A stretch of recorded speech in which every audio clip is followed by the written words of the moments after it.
का आज मेरे को ये बताते हुए बड़ी खुशी हो रही है कि दिल्ली की आज ऐतिहासिक विधानसभा के अंदर एक ऐतिहासिक बजट पास हुआ, जो ग्रीन बजट है, जिसके अंदर लगभग 30,000 करोड़ रुपया, जितना अरविंद केजरीवाल जी के 6 सालों में होता था या पूरी टर्म में रहा होगा, उतना अकेला इस एक बजट के अंदर इंफ्रास्ट्रक्चर के लिए कैपिटल बजट के रूप में रखा गया है। मुझे ये बताते हुए भी खुशी हो रही है कि दिल्ली के मैक्सिमम बजट के अंदर इन्वायरमेंट फ्रेंडली कैसे हो, इसकी भी माननीय मुख्यमंत्री जी ने चिंता की है।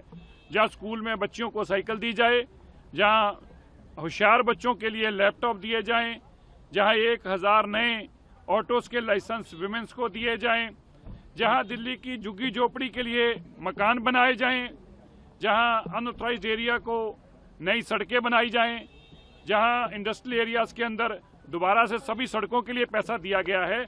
दिल्ली के अंदर एक ऐतिहासिक बजट पास करने के लिए मैं जहाँ दिल्ली के सभी एमएलए साहिबान को धन्यवाद करता हूँ, वहीं मुख्यमंत्री जी का विशेष तौर पर धन्यवाद करता हूँ कि उन्होंने पर्यावरण की चिंता करते हुए इस बजट को दिया है और दिल्ली के विधायकों ने इसको पास किया। दिल्ली में मैं बताना चाहता हूँ, दिल्ली में आज हमें कमर्शियल का 20% और मिल गया है। सो कुल मिला के अब दिल्ली के अंदर हमारी जो डोमेस्टिक एलपीजी है वो 100% एज इट इज है, उसमें कोई कोताही नहीं की गई, और कमर्शियल को भी 70% हमें मिल चुका है, जो अपने आप में ऐतिहासिक है। दिल्ली में कोई पैनिक नहीं है। मैं आप मीडिया के चैनल के माध्यम से बताना चाहता हूं, हमारी बुकिंग्स में भी कोई पैनिक नहीं है। जो हमारा पैटर्न पिछले 1 महीने 1.5 महीने से स्मूथ टाइम पे चल रहा था, वही पैटर्न हमारा चल रहा है। कमर्शियल में जो हमारी थोड़ी सी परसेंटेज कम आई थी, 70% पूरे होने के साथ मुझे यह भी यकीन है कि उसमें भी हमारी पूरी भरपाई होगी। उसमें भी हमने कैटेगरी फाइनल की है, ताकि दिल्ली एक इंटरनेशनल सिटी है, दिल्ली एक देश की राजधानी के साथ साथ सभी देशों के राजदूत यहाँ रहते हैं। दिल्ली का एक अच्छे दुनिया के अंदर नाम है, इसलिए किसी भी तरीके की यहाँ पर कमर्शियल में भी कटाई ना हो, कमी ना आए, इसके ऊपर हम चिंता कर रहे हैं। और होर्डिंग वालों को बताना चाहता हूँ, किसी तरीके की दिल्ली में होर्डिंग नहीं है। पिछले दिनों में एक आधी एजेंसी ने ऐसा काम करने की कोशिश की थी, जिसके खिलाफ तुरंत कार्रवाई करते हुए उनको सस्पेंशन ऑर्डर थमा दिया गया।